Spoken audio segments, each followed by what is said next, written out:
Surrogate Initiative, Test Session 27, October 21st, 1980. Host Eileen Buck, DNA sample SB1970. Miriam, my dear girl, there is no good reason for you to be here. But your intransigence requires that I detain you until you give me information I can act upon. The location of the artifact, perhaps, or the whereabouts of your leader, Bartel Shing. Just a little something to give Minister Goebbels some encouragement that we are on the right track. How about a nice hug? He looks so sad in all his photographs. Yes, he does, doesn't he?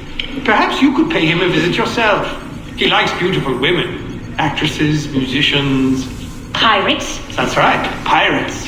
Pirates of the Edelweiss. Isn't that what you kids call yourselves? It's very amusing. And illegal, of course. Breaking Hitler's laws is half the fun. Oh, I imagine so. I imagine you were having a wonderful time just before we captured you on your search of friends. And that's the end of it. Damn it. Why can't we sustain the signal for more than just a few minutes? I need to relax. That's not the issue. This is dangerous work. These memories aren't in your bloodline. That's why it's not holding. There's got to be a solution. Any idea what they mean by the artifact? I've heard it a few times now. Not sure. I don't think Miriam knew either. Not much comes into her mind when she asks about it. But she's protecting the other members of her group, the Edelweiss Pirates or something? Yeah. Bartol Schink. Have we looked him up? No, we can. We should. Put your intern on it. Right. High priority. Yeah. This isn't getting any easier. Jesus.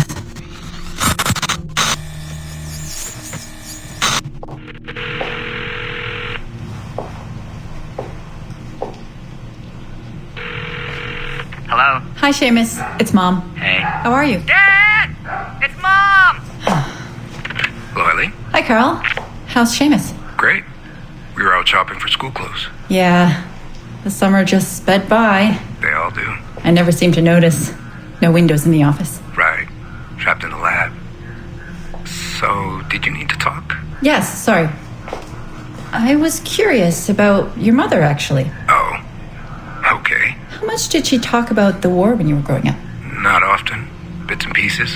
Why? I was doing some research last week about World War II, and something came up about the Edelweiss Pirates, or the Navajos, and your mother's name popped up. Really? That's an odd coincidence. Does any of that ring a bell? Yeah.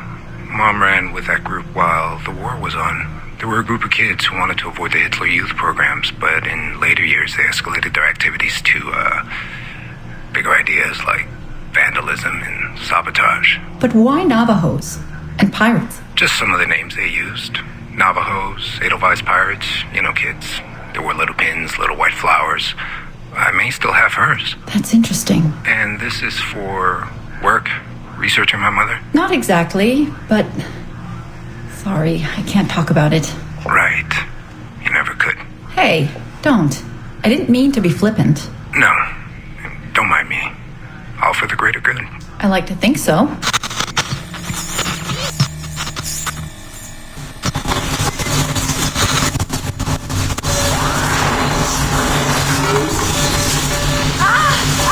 Power down.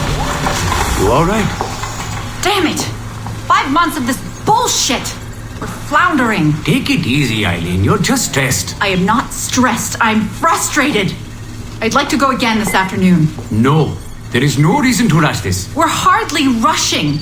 We're running into the same wall over and over again. Why can't we push through? Why can't you keep me in the Animus longer than 2 minutes? Because surrogate genetic memory data is fragile. The EEG is exploding and your brain is doing too much work. The longer you stay in, the more damage it does.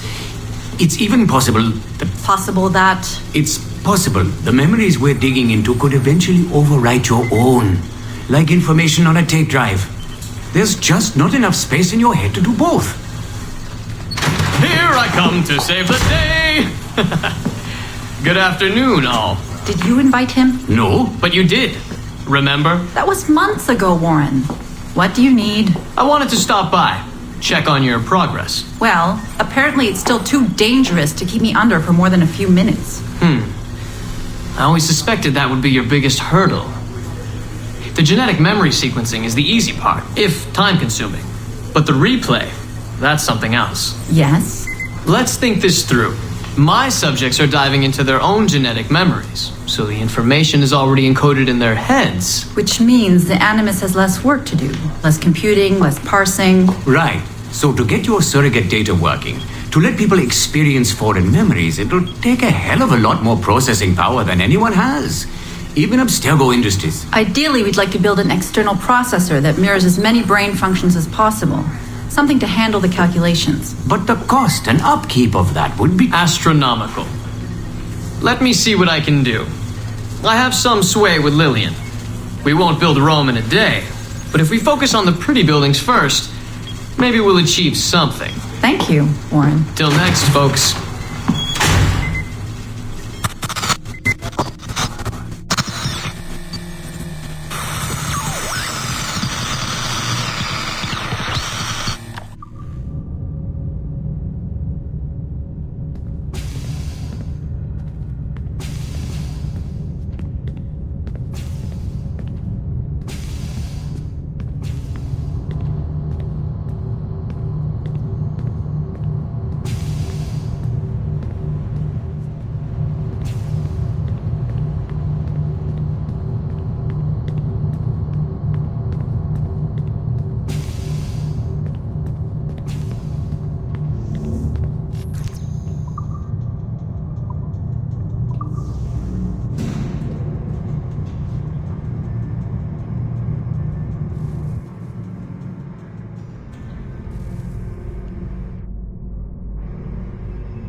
February 12, 1981.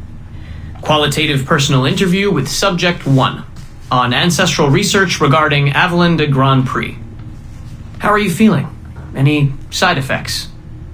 Not really. Aside from the headaches. They've been worse since I started staying in longer. But I don't want to stop. I like her. I want to know what she does next. What's it like? Reliving her memories. So different.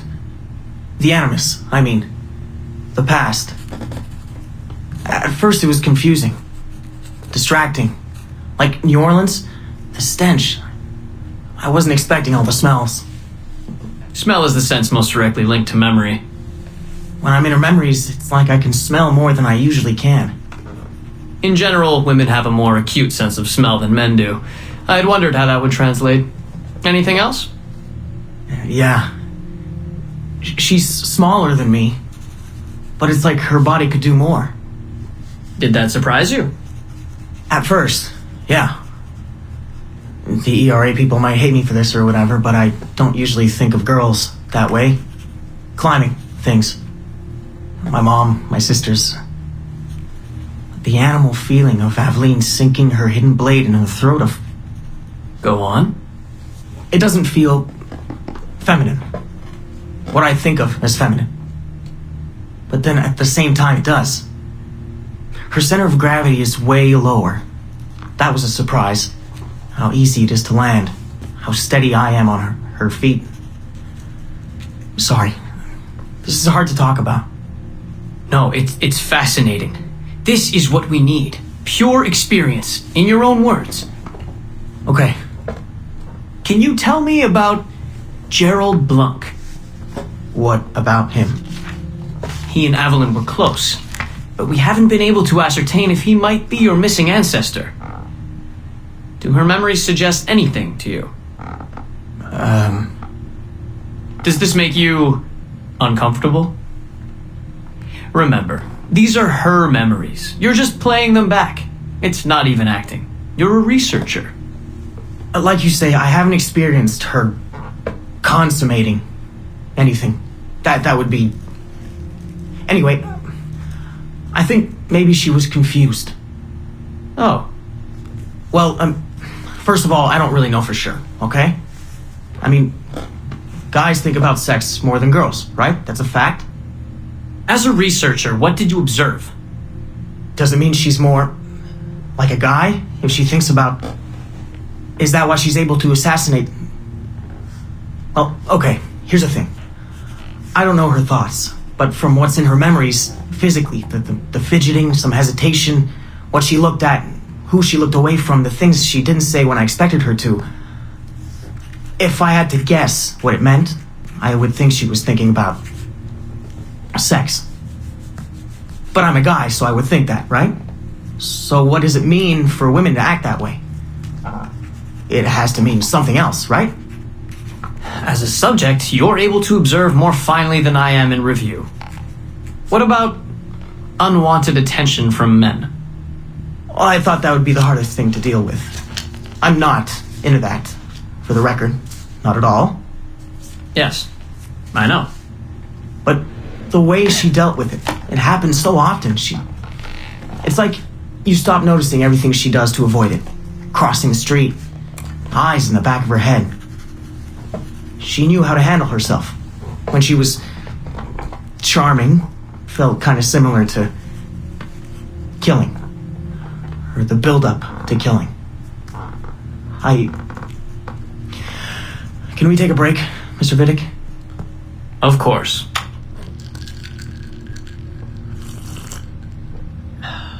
Ready to go on? Yes. Evelyn was black. And white. On her father's side. You're sensitive to that? I guess. I mean, I'm white. Evelyn looks black, so that's different. But you get used to it. Like with the girl thing. Until someone makes you not used to it. What do you mean? I don't think I've ever had to think so much about what I'm wearing or how I'm walking. But Evelyn, it's like she goes through her whole life in these uniforms. People expect her to behave in a certain way. Definitely. Sometimes I worry I'll slip up and play too relaxed at the warehouse and, I don't know, blow her cover. You can't blow her cover. I know. I'm just replaying the memories. I can't change them, I know. But I see it, right? It's a risk. It's... Stressful? Yes. It's best when she goes out as an assassin. On the roofs or in the bayou. I think she was more relaxed that way. Can you imagine? You're only relaxed when you're going to kill someone. Let's stick to memories rather than imagination. What about the slaves? They're kind of just everywhere. I mean, that sounds bad. Slavery is bad, but no one's acting like slavery's bad. It's fun when she frees slaves. Is it supposed to be fun? We're not looking for supposed to. Focus on what it is.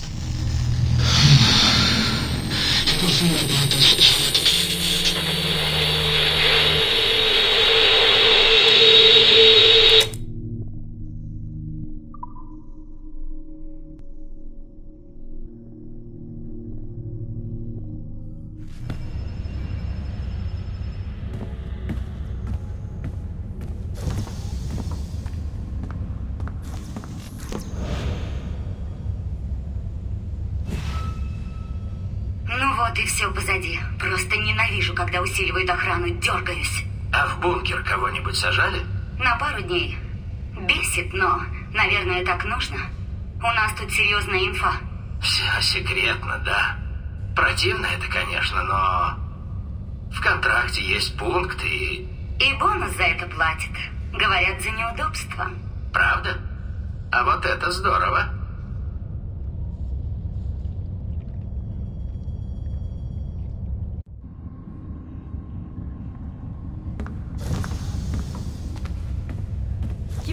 see.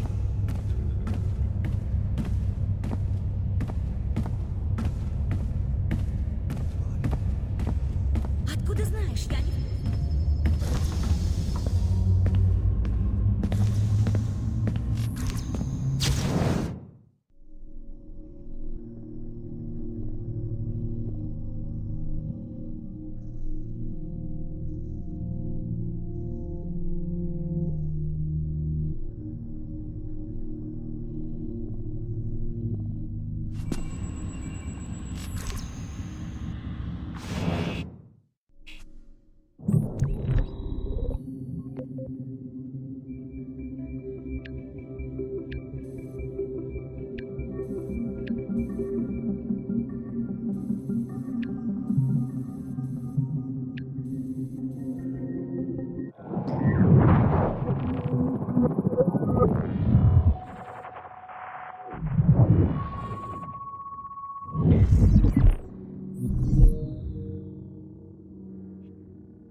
Surrogate Initiative, Test Session 37, August 9th, 1981. Host, Eileen Bach, DNA sample SB1970. Open! Good morning, Miss Kurtz. You look well, considering the circumstances. Are you rested? Have you eaten? Your friends are dead, Miriam. Bartel Schink and all his navios, his Edelweiss pirates. Executed for 5 counts of murder. Without a trial. You must be proud. There was no need! They were scum! All of them! You hear me? All of you are scum! Scum! Scum! I see it so clearly now. He didn't break, did they? You have nothing. Quiet, girl! You don't have the artifact. If you did, you wouldn't be talking to me at all. Never use lazy. I said never use lazy. Never use lazy.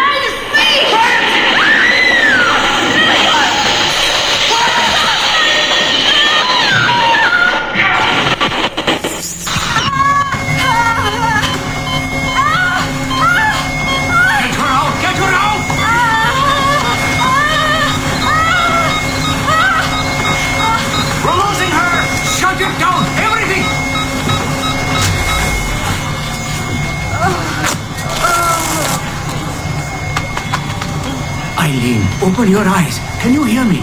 Eileen! Eileen! Power's off! Get the position in here! Step aside, son! Eileen, talk to me. Can you open your eyes? Clear! Oh, God. No response.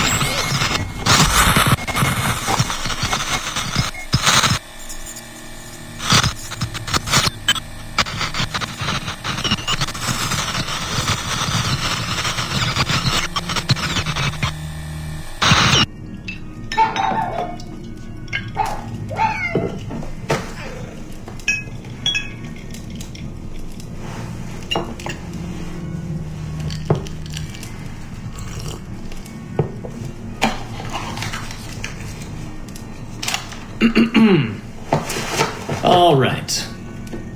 Notes towards a speech in honor of Dr. Eileen Bach's premature retirement. When I first learned of Dr. Bach's unfortunate accident, I couldn't help but feel a great sense of loss at... No.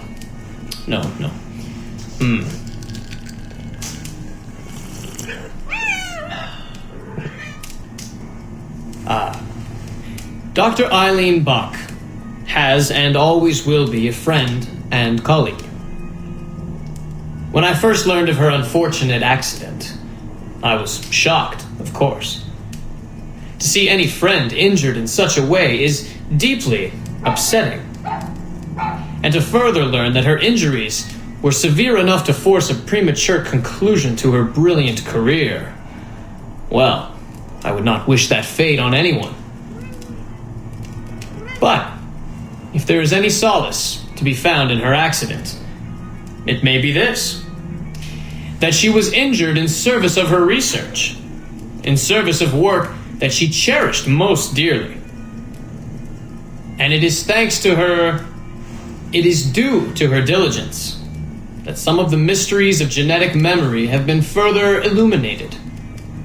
And while it is true that work on her project, the Surrogate Initiative, as she called it, has been temporarily halted, the copious amount of work she has done over the past 3 years has been incredibly valuable. So while her work has been suspended for the time being, her legacy will most certainly live on.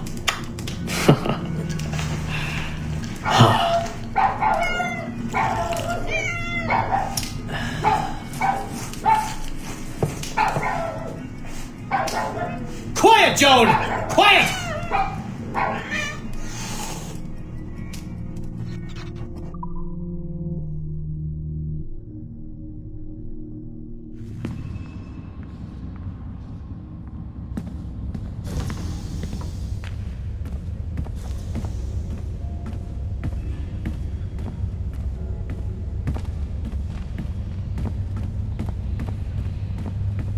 Собеседование.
Просто на память обо мне, если все пойдет наперекосяк, и из храма я живым не выйду. Я пытался быть оптимистом, но просто не могу. Думаю, от воспоминаний Коннора у меня разыгрались нервы. В его истории столько самой разной боли, но он не отчаивался. Даже когда терял веру в других. Я могу только верить, что мы делаем то, что нужно. Что я предотвращу катастрофу. Я знаю это. В смысле, техника ждет. Нам надо только воспользоваться ей. Я последнее звено. Что-то в моих генах или в памяти. Последний элемент, который все запустит. Потому я здесь. Поэтому они привели меня. Только... я не знаю, чем придется пожертвовать. Рассудком. Жизнью. Нельзя сказать точно. Я знаю, это... наша война с тамплиерами не закончится. Что бы ни было внутри храма, это не конец. Просто новая глава в этой бесконечной истории. И твоя задача, и мамы, и Шона, и Ребекки, листать ее дальше. Знаешь, я все думаю. Орсон Уэллс когда-то сказал, мол, если хочешь счастливый конец, все зависит от того, где закончить историю. Так что, может, вот и ответ? Может, потому люди идут вперед? Пап, если там что-то случится со мной. Когда будешь рассказывать про меня много лет спустя, расскажи, как я сбился с пути, но вернулся и успел спасти мир. И закончи на этом. Так они там все будут улыбаться.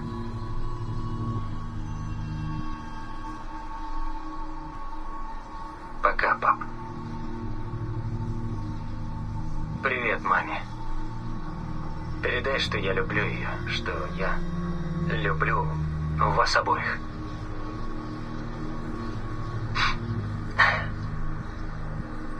Я вас люблю.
Мы начали исследование жизни Радунха-Гиду в период жизни с юношества и примерно до 30 лет.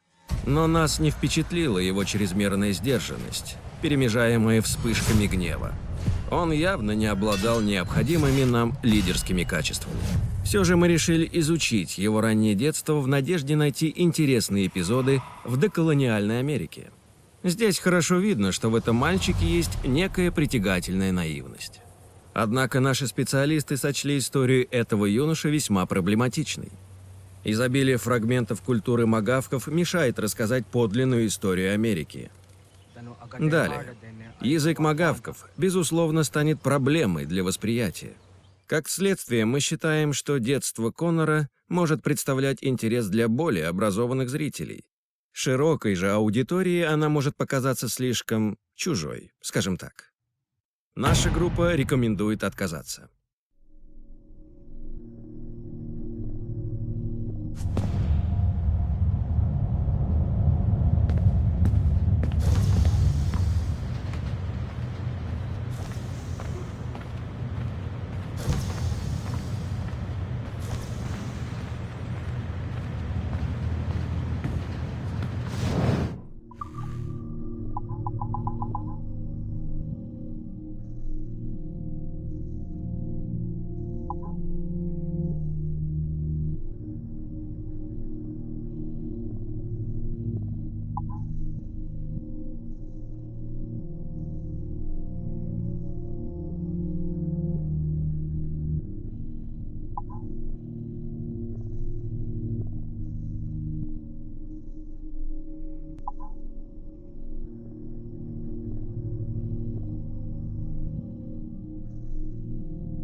Не знаю, какое-то безликое.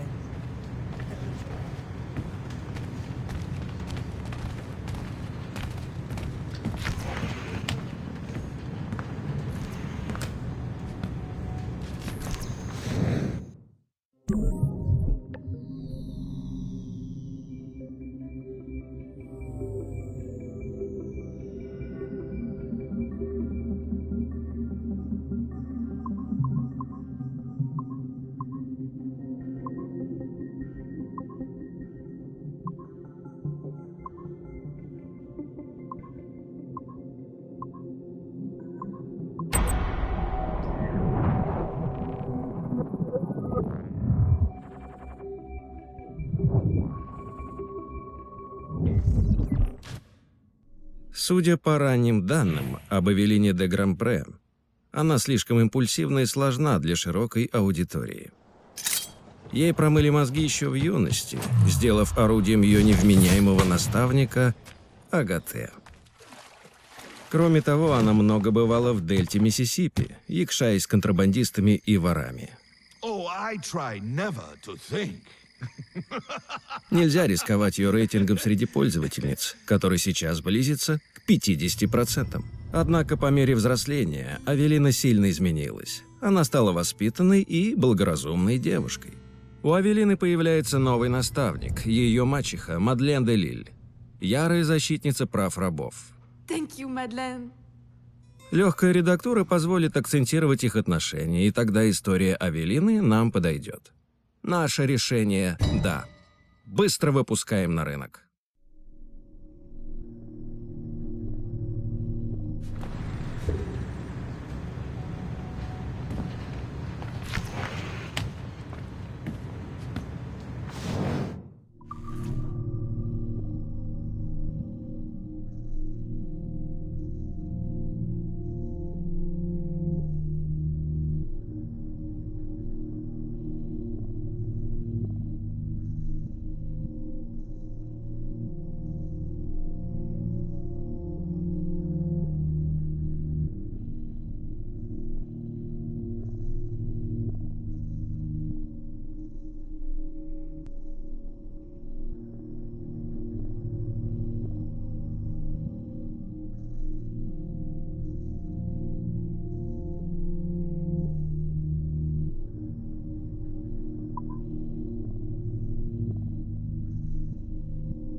отдал его кадровикам, и на этом все.